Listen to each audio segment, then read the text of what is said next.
Hola queridos amigos. Hoy veremos la 10ª parte del diario de Henry Mettelman.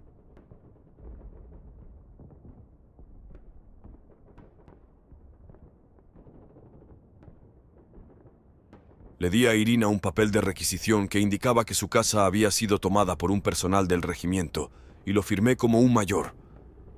Encontramos imposible cavar en la tierra congelada y en su lugar instalamos nidos de ametralladoras en cabañas, graneros y detrás de muros desde donde teníamos un campo de visión abierto. Miserables hasta los huesos, esperamos la llegada del enemigo. A la mañana siguiente, escuchamos el rugido de motores pesados desde el este. Todos estábamos tensos, listos para la batalla, pero cuando aparecieron a la vista, los reconocimos como tanques alemanes que avanzaban lentamente hacia nuestro pueblo. Fue una sorpresa vernos mutuamente, y nos dijeron que, a pocos kilómetros de allí, habían tenido un enfrentamiento exitoso con la infantería rusa y habían traído alrededor de 20 prisioneros en la parte trasera de un camión. En ese momento, llevaba un abrigo ruso sobre mi uniforme y una gorra de piel con solapas colgantes que había recogido en algún campo de batalla perdido. Estaba junto a los prisioneros cuando saltaron del camión y noté a un oficial de Estado Mayor entre ellos. Cuando me vio, debió de pensar que yo era un soldado ruso capturado que estaba en muy buenos términos con los alemanes. Posiblemente había dicho algo en ruso a mis compañeros como una broma. Se acercó directamente a mí. Me llamó un miserable traidor por abandonar a mi propio pueblo y arrastrarme para parecer amigable con el enemigo. Me pareció gracioso y me reí en su cara, lo que lo enfureció aún más, y parecía que iba a golpearme.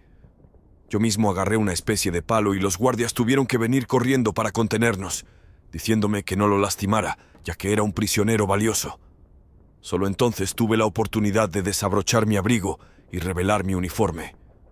Notando su completa sorpresa, solo vi el lado divertido de la situación y me reí, mientras él se recompuso visiblemente. Se inclinó ligeramente a la manera rusa y dijo: «Prostituta, John Jed Snull, disculpas, no sabía». Junto con los demás, lo llevaron a una cabaña a la que luego entré para verlo. Estaba sentado en el suelo apoyado en la estufa y tenía los ojos clavados en mí. «Saludos», dije. «Hazme un favor y ábrete el abrigo para que pueda ver tu rango, ¿de acuerdo?» Cuando lo hice, él dijo que, como no era oficial, no veía razón para hablar conmigo. Le dije que no quería interrogarlo, solo hablar con él como un ser humano con otro. «¿Dijiste ser humano? ¿Lo has tomado del abrigo y la gorra de uno de los nuestros?» «No, alemán, no quiero tener nada que ver contigo, y si no te gusta, puedes ir a uno de tus oficinas y denunciarme». Con eso, logró reducirme a una figura lamentable, y salí tan rápido como había entrado. Al día siguiente nos llevaron de regreso a Morozovsky y, una vez fuera del camión, fui directamente a la casa de Irina. Mis papeles de requisición habían funcionado 2 veces, y ella había podido alejar a las tropas de soldados. Basándome en el diablo, creo que Irina se alegró de tenernos de vuelta. Le dimos comida con una solicitud de cocinar una comida de bienvenida para todos nosotros. Y por supuesto, participó plenamente en ello. Al día siguiente, fui al patio de ferrocarril para observar las maniobras y ver si había algo para conseguir. Un equipo de ingenieros alemanes estaba haciendo las maniobras con la ayuda de un par de cambistas rusos de edad avanzada. Me invitaron a subir a la plataforma delantera, donde disfruté del calor del fuego de la caldera. Me dijeron que estaban armando el último tren que saldría al día siguiente, antes de que todas las instalaciones fueran voladas. Querían saber sobre la situación en el frente y, cuando les conté sobre cómo nos estaban empujando implacablemente durante semanas, dudaron abiertamente de nuestra capacidad para detener el rodillo compresor ruso. Ahora estaba en marcha y solo pude estar de acuerdo con ellos. Me levanté especialmente temprano para despedirlos al día siguiente. Subiendo a la plataforma delantera de la locomotora, podía oler el delicioso desayuno que estaban preparando en la pala del fogonero sobre el fuego abierto. Luego, el conductor sacó botellas de cerveza de debajo de su asiento y con platos de lata en nuestros regazos, disfrutamos de una comida abundante. Cuando levantamos las botellas, no pudimos pensar en un brindis mejor que «mantente con vida». Miramos hacia abajo a los 2 cambistas rusos que estaban rebuscando entre los vagones y nos preguntamos qué estaría pasando por sus mentes. Sin duda sabían que estábamos en camino. Detrás de la locomotora había un vagón abierto con un cañón antiaéreo y en el extremo del vagón una ametralladora pesada sobre un trípode. Me dijeron que un viaje en tren, en un día sin nubes, era ahora una empresa peligrosa. Todos sabíamos que la Fuerza Aérea Roja tenía ahora un dominio indiscutible en los cielos. ¡Qué cambio tan grande desde el principio! Estaba de pie junto al cruce cuando ellos vinieron, resoplando y golpeando sobre los puntos para saludar por última vez a mis amigos. ¿Cuánto habría dado por haber ido con ellos? Ambos se inclinaban sobre las puertas de la cabina y me despidieron en voz alta. Miré el tren hasta que desapareció de vista detrás de una curva. El silbato de la locomotora siguió sonando, su sonido penetrante atravesando el aire fresco de la hermosa mañana de invierno. Pude oírlo durante mucho tiempo y me dio un sentimiento de orgullo feliz, saber que estaba destinado a que yo lo oyera. No estando de muy buen humor, caminé por el patio, avanzando sobre las vías hacia los viejos edificios de la estación. Nuestros tapadores pioneros, que habían colocado muchas de sus cargas el día anterior, ya habían empezado a volar los puntos. Los observé. El señalero ruso, después de haber tirado de sus palancas para que el tren partiera de manera segura, caminaba ahora junto a los cambistas.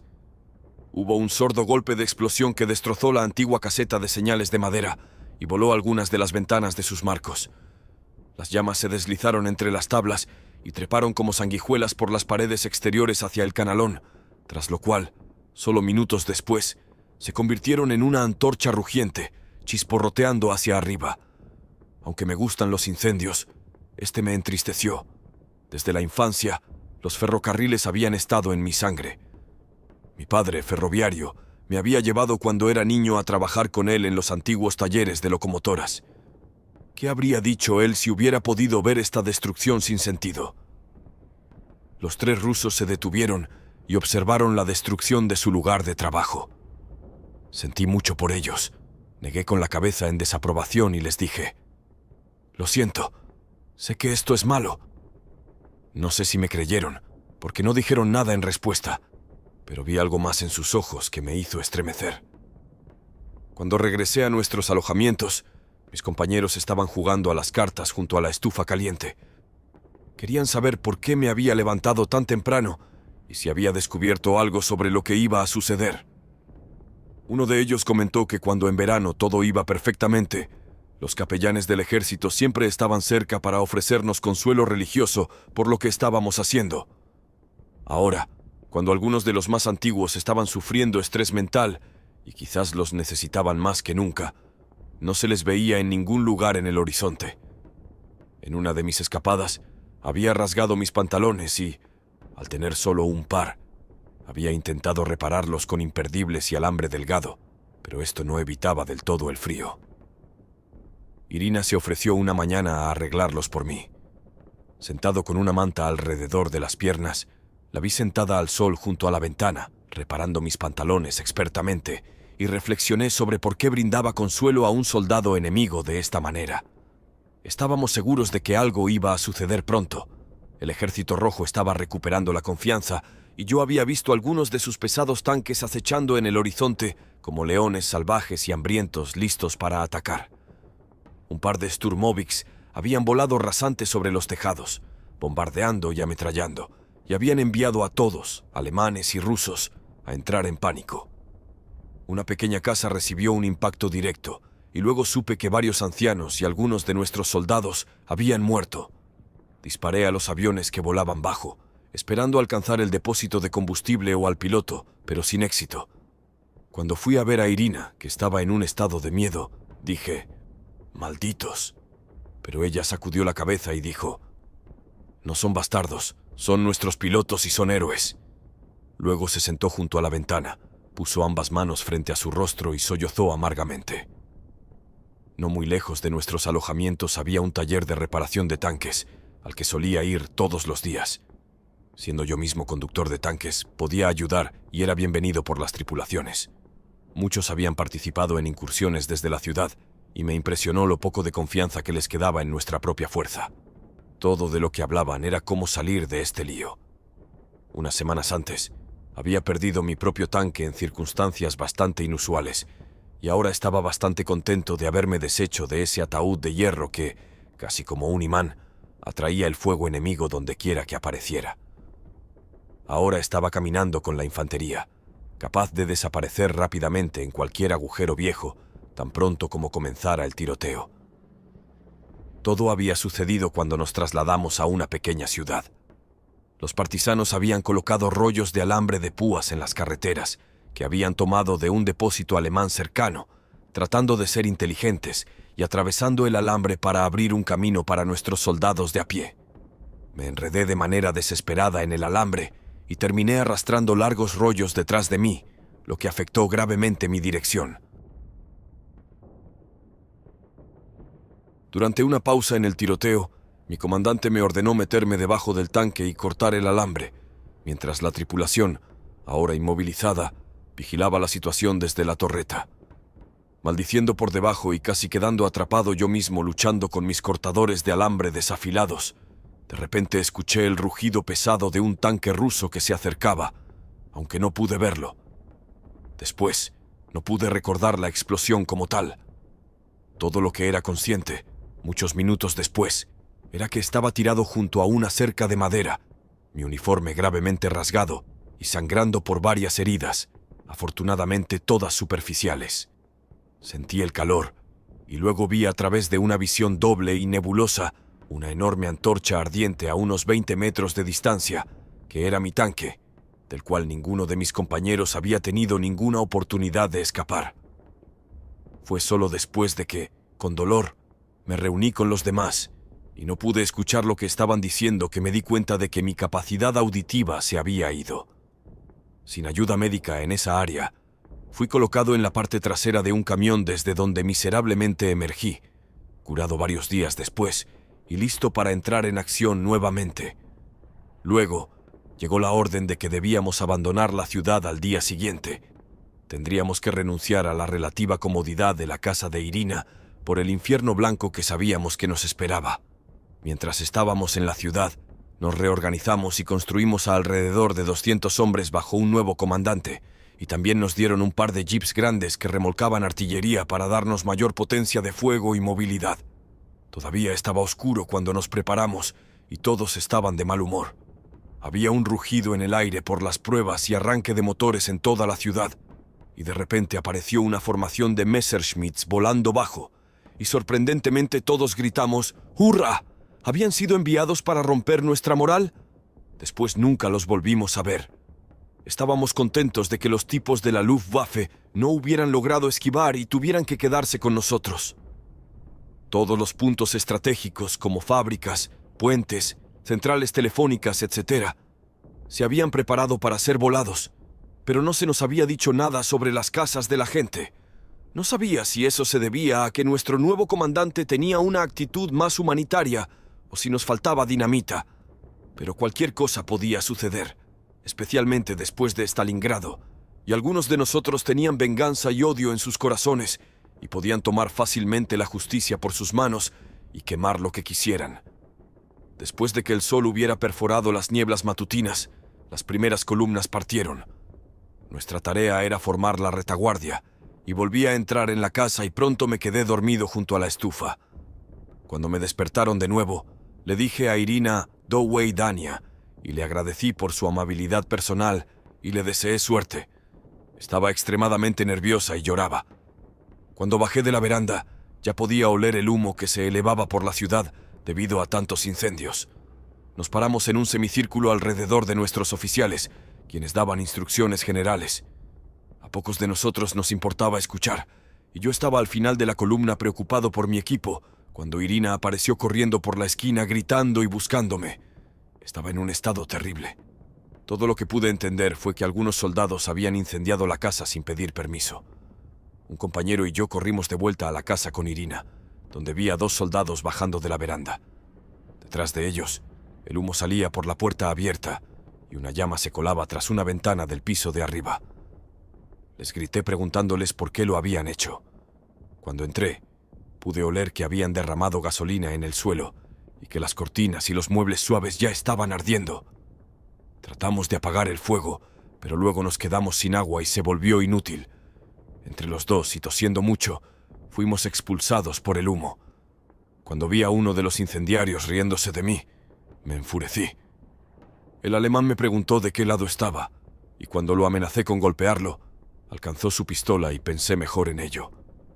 Luego, uno de nuestros sargentos apareció por la esquina y nos gritó que volviéramos de inmediato, ya que ya se estaba desatando un infierno. No había nada que pudiéramos hacer. Quería quedarme, quería irme. No sabía qué debía hacer. Noté que algunos vecinos venían a ayudar, y cuando toqué el hombro de Irina para hacerle entender que tenía que irme, parecía mirarme como si yo no estuviera allí. Cuando miré hacia atrás desde la esquina por última vez, ella estaba arrodillada en la nieve con la cabeza moviéndose hacia arriba y hacia abajo. Siendo tan completamente impotente, estaba furioso. Nuestro nuevo comandante me gritó, pero eso ya no me impresionaba. El humo, la locura, la inhumanidad de todo eso mientras avanzábamos en una columna dispersa, viendo tanto humo saliendo de Morozovska, mi mente caía en una incertidumbre desesperada. Cuando sentí que podía hablar de nuevo, me dirigí a un camarada mayor que marchaba a través de la nieve a mi lado, sin esperar realmente una respuesta. Le hablé de la casa de Irina y le pregunté qué les habían hecho a las personas rusas para que tuviéramos que venir a su país y hacerlos sufrir tanto. Él respondió: nada, no nos han hecho nada excepto, por supuesto, que se han atrevido a tener una revolución. Han desafiado los derechos de los ricos y poderosos de esta tierra al intentar llevar a cabo el ideal cristiano de civilización, según las enseñanzas de Marx, y retroceder en el tiempo para destruir su revolución. Por eso estás aquí matando y quemando la casa de tu Irina y tal vez muriendo. Fue demasiado para mí, ya no podía entenderlo. Cuando le pregunté un par de días después que me explicara el significado de sus palabras, me cortó bruscamente diciendo: «Oh, no, jovencito, no más de esto. No quiero más problemas de los que ya tengo al estar metido en este lío. Y para tu propio bien, ten en cuenta que la pena por desafiar la posición de los ricos, por hacer preguntas significativas sobre su misma existencia, es la muerte. Piensa un poco en eso». Aparte de un revestimiento aparentemente más democrático, la relación entre ricos y pobres no ha cambiado realmente desde los tiempos romanos. Eso me confundió aún más. ¿Cómo podía conectar todo eso con lo que había aprendido en las juventudes hitlerianas? Poco después de esto, fuimos atacados por una gran manada de tanques del coronel Badanov, con tropas de esquí en apoyo. Ya era bastante malo ser algo así como un Rommel ruso en la nieve con otros 5, y tuve que correr por mi vida. Siendo separados, ahora teníamos que intentar recuperar el contacto con nuestro grupo de campamento.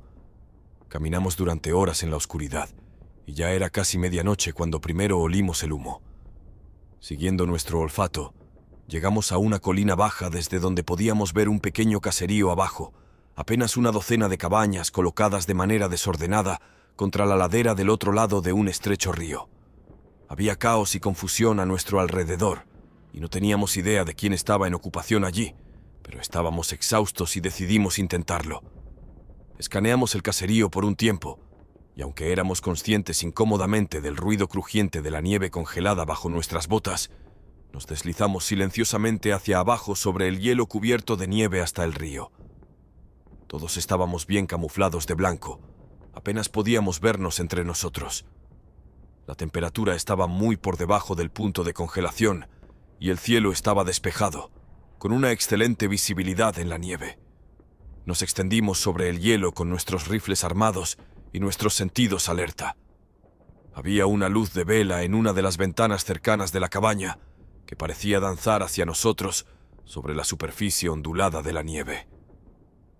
Luego, desde detrás de la cabaña, escuchamos el inconfundible clic metálico del cerrojo de un rifle.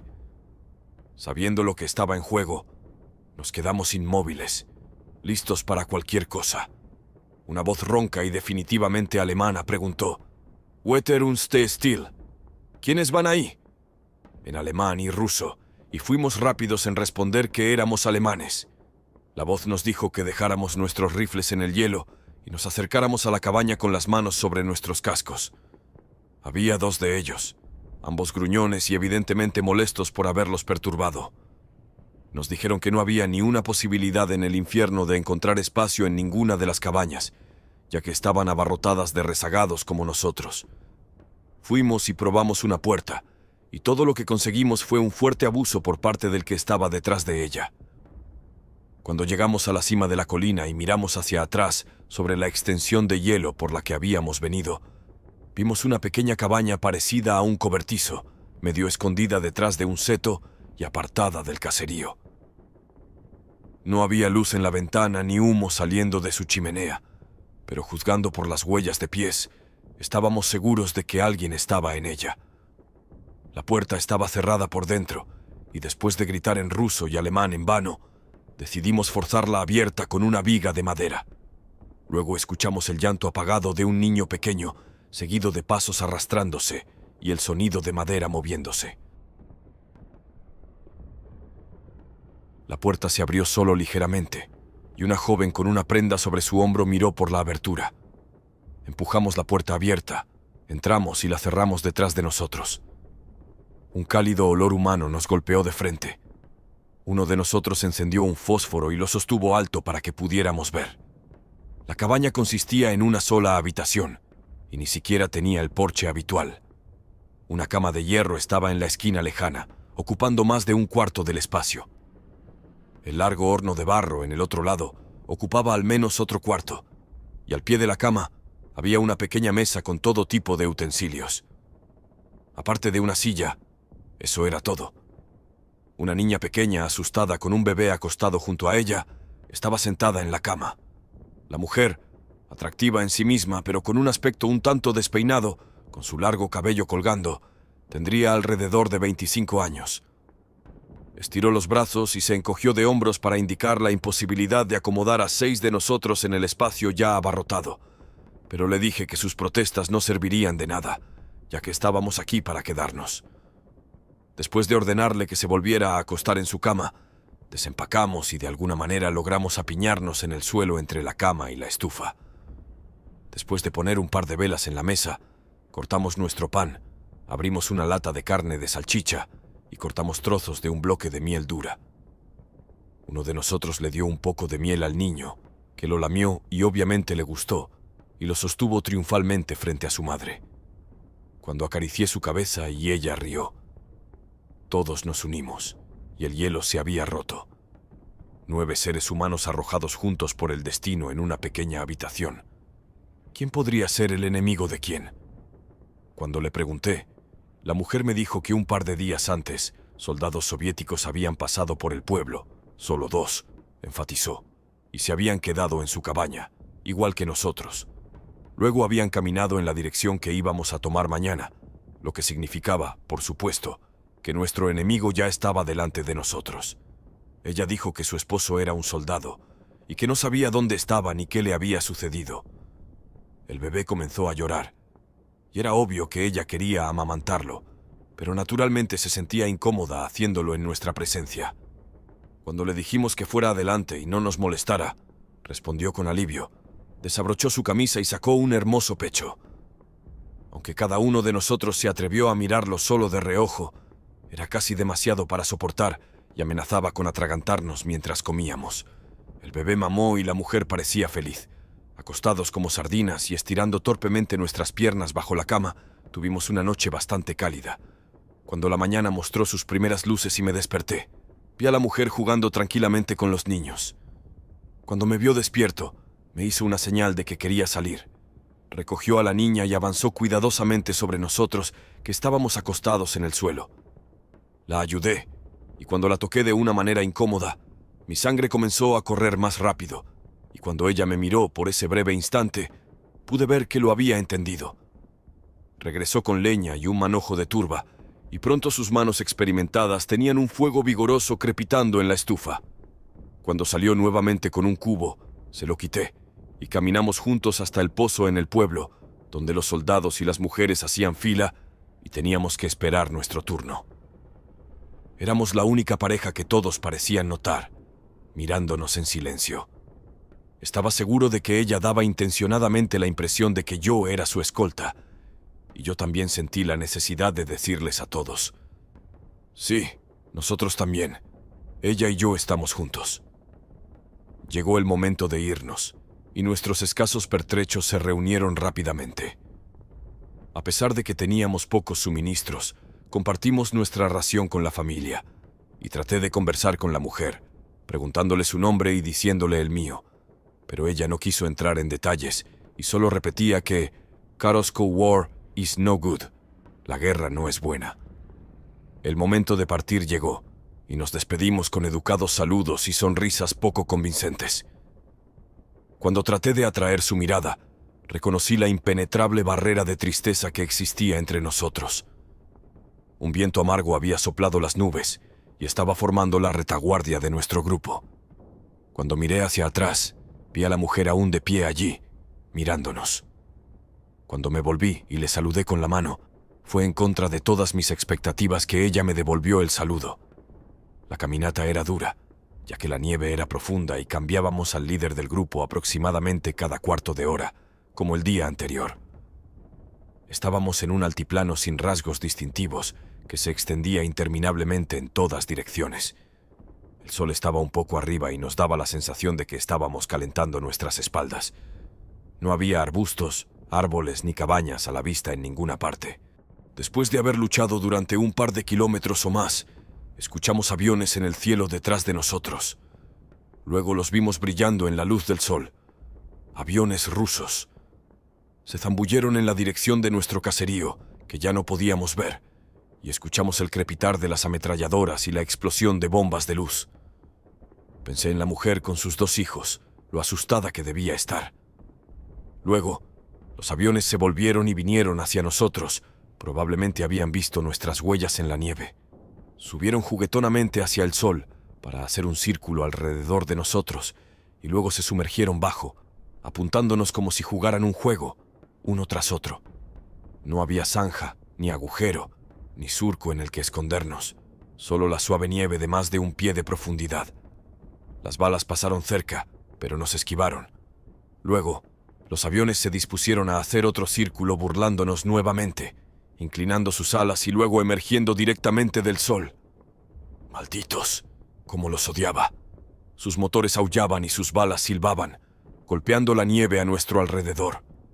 Cuando finalmente se fueron, hubo gritos de dolor. Todo esto no duró más que unos segundos. Uno de nosotros estaba muerto, con un lado de la cabeza destrozado. Otro estaba gravemente herido, con un costado desgarrado y la nieve blanca se volvía roja junto a él. Nos miramos en un silencio acordado. ¿Qué otra opción teníamos? Siendo el mayor de nosotros, sostuve la cabeza del herido con una mano y le hablé con voz tranquilizadora. En mi otra mano sostenía una pistola. El sonido resultante fue amortiguado con el cuerpo tan cerca y a nuestro alrededor reinaba la tranquilidad y la paz. Ya no había más dolor. Utilizamos nuestras manos para arrojar nieve hasta que ambos cuerpos estuvieron cubiertos. Luego, simplemente nos alejamos. Más tarde, nos detuvimos para descansar. Uno de nosotros sacó un trozo de pan y lo dividió en 4 partes, como si no hubiera nada más importante de qué hablar. Observamos que el pan estaba ligeramente congelado y que deberíamos haberlo llevado fuera de la mochila para que el sol lo calentara. Cuando volvimos a empacar, revisamos lo que nos quedaba y nos preguntamos cuánto tiempo nos llevaría a encontrar nuestra unidad o cualquier otra que pudiera suministrarnos comida. Sabíamos que solo 4 de nosotros compartirían ahora la comida, que originalmente era para 6, lo que nos daba una mejor oportunidad de sobrevivir. Cuando finalmente nos reunimos con nuestra unidad, que estaba gravemente reducida, se habían unido a otra unidad que tenía varios tanques. Como uno de los conductores enfermó, me ordenaron que tomara su lugar. Dios, cómo lo odiaba. Dios, cómo lo odiaba. Con nuestra nueva fuerza recién adquirida, nos acercamos a una pequeña ciudad industrial situada en la orilla oeste de un río, donde planeábamos pasar la noche. La ciudad estaba detrás de nosotros, y nuestro comando no había tomado ninguna precaución al cruzar el río. Sin embargo, cuando nos acercamos al centro del río sin cobertura alguna, Inesperadamente fuimos atacados con fuego masivo desde la ciudad en la orilla opuesta, y no tuvimos más opción que retroceder y reagruparnos para lanzar un ataque. Después de un día en movimiento, y con la temperatura cayendo dramáticamente, estábamos muy cansados y necesitábamos con urgencia un lugar donde descansar esa noche. Lo último que queríamos era luchar por ello. Más tarde descubrimos que la razón de nuestro predicamento fue que una unidad del Ejército Rojo había logrado pasar desapercibida y se había unido a los partisanos locales para darnos la bienvenida con una emboscada perfectamente planeada. Después de una rápida reunión de comando, nuestros oficiales decidieron las tácticas de batalla y nos desplegamos en una formación de batalla defensiva para cruzar el río en un amplio frente y rodear las posiciones del enemigo desde los lados. Sin embargo, un informe llegó de que un formidable grupo de tanques enemigos, acompañados por infantería montada, se estaba acercando rápidamente desde detrás de nosotros, a solo unas pocas kilómetros de distancia. Demasiado tarde, nos dimos cuenta de que estábamos en una trampa cuidadosamente preparada. Afortunadamente para nosotros, nuestro lado del río, aunque plano, estaba bien cubierto por árboles bajos y arbustos que nos ofrecían una buena cobertura defensiva contra los tanques enemigos que se aproximaban. Tan pronto como nos desplegamos en una formación de batalla defensiva, los vimos rodando desde el horizonte. Todos éramos soldados experimentados y no necesitábamos que nuestros oficiales nos dijeran lo que se requería y lo que estaba en juego, porque sabíamos demasiado bien que perder un combate de este tipo tendría resultados catastróficos. Mi Panzer estaba estacionado entre los abedules, mirando hacia el este, en una excelente posición de disparo. A ambos lados de mí, otros Panzers también estaban en posiciones bien ocultas. La atmósfera estaba tensa. Hablábamos en voz baja entre nosotros sin realmente desear hablar. Estábamos agachados en el suelo, con la luz del sol desvaneciéndose detrás de nosotros, lo que nos daba la ventaja de verlos claramente, sin que ellos nos vieran claramente. Eran como lobos esperando a que su presa mostrara el menor signo de debilidad. Los observé acercarse lentamente, moviéndose un poco, deteniéndose nuevamente, levantando sus escotillas ligeramente para escudriñar el bosque en el que estábamos. Había alrededor de una docena de ellos. Algunos se movieron a los flancos solo para regresar rápidamente. Mostraban signos clásicos de nerviosismo, exhibiendo la indecisión sobre qué hacer. Recibimos instrucciones estrictas de no disparar hasta que un Panzer a nuestra derecha abriera fuego, sin importar lo que sucediera. Luego, un sargento se arrastró entre la maleza para informarnos que habíamos establecido contacto por radio con otro grupo de batalla hermano a unas 12 kilómetros al oeste de la ciudad, que estaba regresando rápidamente a través de la nieve para aliviarnos. En menos de una hora deberían estar aquí, llegando a la ciudad, lo que sería la señal para que parte de nuestra unidad atacara simultáneamente cruzando el hielo. Celebramos las noticias y mientras observábamos en silencio las armas parpadeantes de algunos de los nerviosos tanques T-34, que obviamente querían provocar nuestro fuego para descubrir nuestras posiciones en el crepúsculo que se avecinaba, sonreímos sombríamente entre nosotros en el interior tenue de nuestro Panzer. Estábamos seguros de que nuestra suerte estaba cambiando y que pronto daríamos la vuelta a la situación en contra de Ivan. Aunque la blancura de la nieve ofrecía una buena visibilidad, la oscuridad ya cubría por completo el cielo. Nos preguntábamos por qué Ivan estaba retrocediendo, por qué no estaba atacando. Luego, escuchamos. Al principio solo había un murmullo tenue, pero luego estábamos seguros de que los Panzer del otro grupo habían llegado a las afueras de la ciudad, y en cuestión de minutos los primeros de ellos se hicieron visibles en lo alto de la orilla del río opuesta. ¡Qué gran vista fue esa! También fue la señal para que nuestra infantería y vehículos blindados atacaran cruzando el hielo en un frente amplio. Cuando el grupo de tanques rusos se dio cuenta de lo que estaba sucediendo, atacaron de inmediato, corriendo hacia nosotros con sus cañones relucientes, pero no pudieron alcanzar nada. Ese fue el momento que habíamos estado esperando durante más de una hora. ¡Qué alivio para nuestros nervios! A medida que avanzaban por el terreno abierto hacia nosotros, tan claramente visibles, eran como patos sentados. Nuestro fuego estaba bien coordinado y les dimos todo lo que teníamos. 2 de ellos recibieron impactos directos y explotaron, mientras que un tercero perdió sus orugas. Mientras permanecían allí como antorchas encendidas, El resto, dándose cuenta de su situación imposible, se dio la vuelta y corrió tan rápido como pudieron. La batalla completa no había durado ni 5 minutos. Ahora era nuestro turno de salir de los árboles y regresar al borde del río para subir al hielo y avanzar mientras disparábamos contra la orilla, donde sabíamos que el enemigo estaba en posición. Pero la mayor parte del trabajo ya estaba hecho por los otros. La escena frente a nosotros era espeluznante y al mismo tiempo impresionante. Varias cabañas arriba, en la orilla frente a nosotros, ardían con fuerza. Incluso en el río, a varios cientos de metros de distancia, podíamos escuchar el crepitar de los fuegos, probablemente al ver sus propios tanques al otro lado del río, siendo rechazados y encontrando que los Panzers alemanes habían llegado a sus espaldas. Los rusos se dieron cuenta de que su situación era desesperada y arrojaron la toalla sin mucho más preámbulo. Los vimos salir de detrás de todo tipo de fortificaciones con las manos en alto, presentando una imagen lamentable. La mayoría de ellos eran soldados, pero también había civiles, partisanos, mujeres y jóvenes entre ellos. Fueron reunidos y llevados a un recinto. Subí por un barranco y hasta la cima, cerca de un edificio de 2 pisos de piedra, desde donde podía ver una parte de la ciudad y el río abajo. Al otro lado de la carretera, 2 Panzers del otro grupo de batalla tenían a sus tripulaciones de pie, calentándose frente a una cabaña en llamas. Nos invitaron a unirnos a ellos.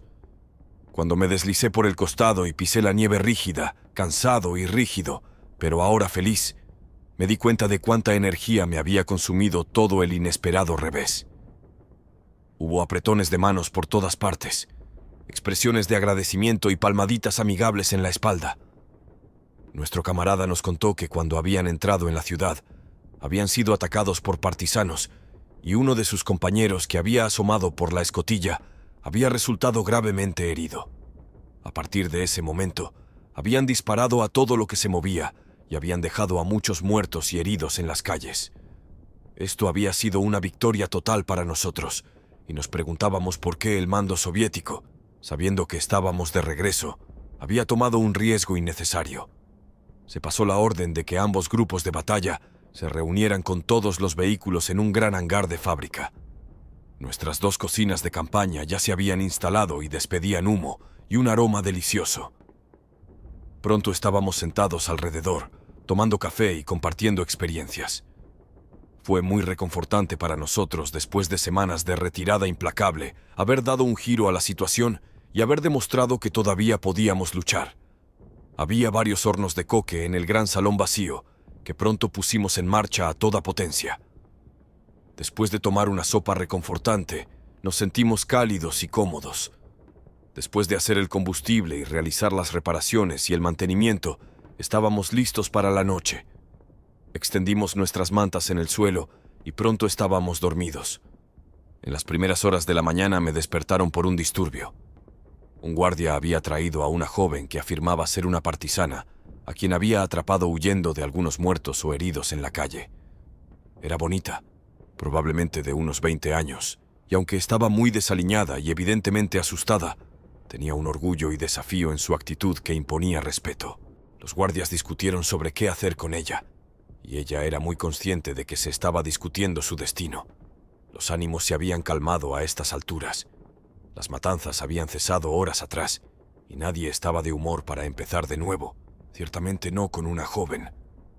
El comandante del otro grupo de batalla era un coronel de unos 40 años. A diferencia de la mayoría de nosotros, estaba afeitado y vestido de manera adecuada, y tenía la apariencia de un oficial en todos los sentidos. Se acercó para averiguar cuál era el problema y despidió a los guardias, que pasaron por encima de mí, durmiendo cerca de la estufa, evidentemente aliviados de que el coronel se hubiera hecho cargo de la mujer. El coronel le ofreció un cigarrillo, que ella rechazó. Luego le aseguró que no tenía nada que temer, que no le pasaría nada, y le dio su palabra de honor de que sería liberada tan pronto como dejáramos la ciudad por la mañana. Lo único que quería era hablar con ella. Pude oír y entender cada palabra que se decía, ya que mi conocimiento del ruso era al menos tan bueno como el del coronel. Casi me levanté para ayudar, pero luego pensé mejor de ello. ya que ambos probablemente pensaban que yo estaba profundamente dormido. El coronel llamó a un guardia para que le trajera algo de comer y beber. Todo el tiempo hablaban en voz baja, y aunque estaba oscuro, podía ver claramente sus rostros por la luz del fuego que el coronel seguía avivando con un palo. Le dijo que ni siquiera iba a preguntarle si era partisana, ya que sabía lo que ella respondería. Luego le contó en voz baja acerca de sí mismo y su familia. Tenía una hija que aún no tenía 20 años y una esposa en casa a quien amaba y a quien quería ver de nuevo después de que todo esto terminara. Sabía exactamente cómo se debía sentir ella por la forma en que lo miraba. Ella le habló en voz baja acerca de ella misma y su familia. Se había formado como ingeniera y había trabajado en esta misma fábrica.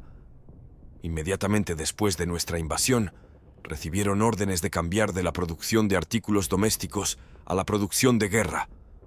Pero luego la ciudad fue ocupada en cuestión de semanas.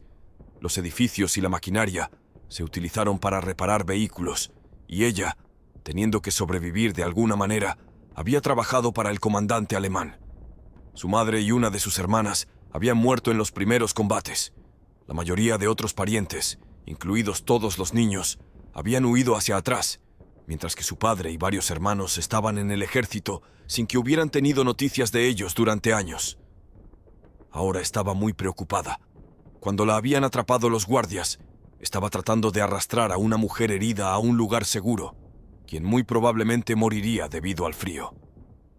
«Esto es la guerra», dijo el coronel tristemente sacudiendo la cabeza. Ella respondió mostrando poca inclinación a ocultar su disgusto. «Ustedes, los alemanes, son personas extrañas. Pueden cantar las canciones más hermosas y escribir la música más hermosa, y luego pueden ser muy, muy brutales, tanto física como mentalmente. Tienen al diablo en su interior junto con un poco de ángel. Cometen los crímenes más espantosos contra personas inocentes y luego, en un abrir y cerrar de ojos, se ponen suaves y sentimentales y les piden a sus víctimas que les calmen la conciencia. Vinieron a conquistarnos, coronel, para hacernos sus esclavos. Y ahora está aquí conmigo preguntando si creo que tenían razón al venir en primer lugar. Mataron a millones en nuestra tierra, incluyendo a mi madre y a mi hermana. Fueron brutales y despiadados, pero no han logrado lo que vinieron a hacer aquí. Tiene razón, están de regreso, como Napoleón hace más de un siglo, pero no se están yendo como intentan hacerlo parecer. Han sido derrotados y están siendo expulsados. Si no sabe la respuesta usted mismo, coronel, no puedo y no quiero ayudarle». El coronel simplemente se quedó sentado mirándola y luego dijo: «Gracias, pero ahora quiero que me escuches. Tienes razón en cada palabra que dijiste, incluso en las que no dijiste pero que me enviaste con tus ojos. Sí, somos los condenados. Estoy completamente de acuerdo contigo. Pero, ¿qué puedo decir ahora? Kakchat o Badara es la hacedera, lo cual solo sería echar sal en tus terribles heridas. Así que no diré más que esto. Te admiro personalmente y deseo que tú y tu pueblo tengan un buen futuro. Eso te admiras y deseas lo mejor para nosotros, coronel». Ella sacudió la cabeza como si estuviera sufriendo y siguió mirando el fuego. Pude ver que lloraba en silencio. Luego se alejaron hacia el otro lado del salón y no la vi nuevamente al día siguiente. Estaba inquieto y completamente despierto ahora. Estaba indignado después de haber sido enviado a Rusia y se me dijo que estaba luchando en algo parecido a una guerra santa para salvar la civilización cristiana. Había hecho sufrir a otros y había sufrido yo mismo durante mucho tiempo.